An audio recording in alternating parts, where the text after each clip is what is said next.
Good morning बच्चों, मैं रश्मि संत, assistant professor इतिहास, डॉक्टर अंबेडकर राजकीय स्नातकोत्तर महाविद्यालय ऊंचाहार रायबरेली से। आज हम बात करेंगे 1830 की क्रांति की।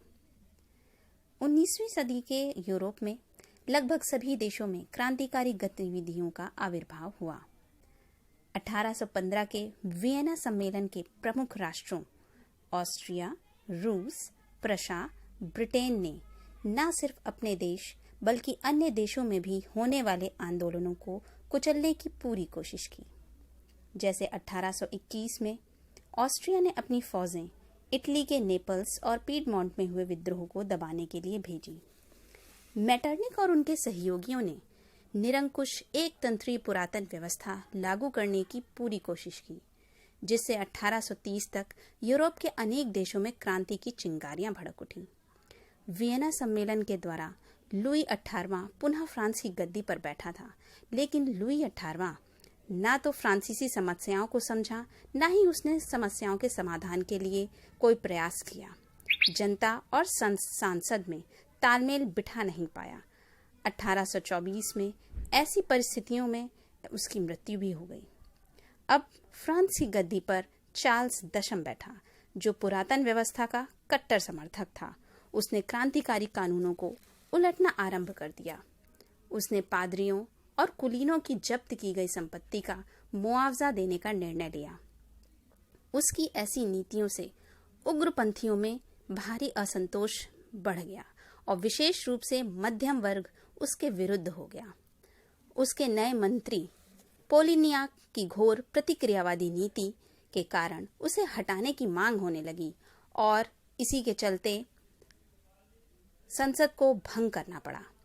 चार्ल्स ने कई अध्यादेश भी जारी किए।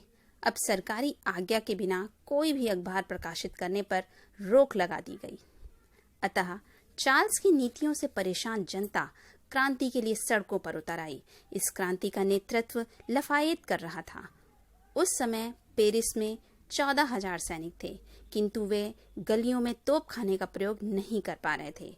साथ ही बहुसंख्यक सेना की सहानुभूति क्रांतिकारी के साथ थी। ऐसी विकट स्थिति में चार्ल्स दशम अपनी गद्दी का त्याग करके फ्रांस छोड़कर चला गया। जाने से पूर्व चार्ल्स ने लफायेत को नई सरकार का नेतृत्व सौंपा और लुई फिलिप को लेफ्टिनेंट जनरल बनाया गया, जिसने चार्ल्स के अध्यादेशों को वापस ले लिया। लेकिन इस समय क्रांतिकारी दो भागों में बंट गए।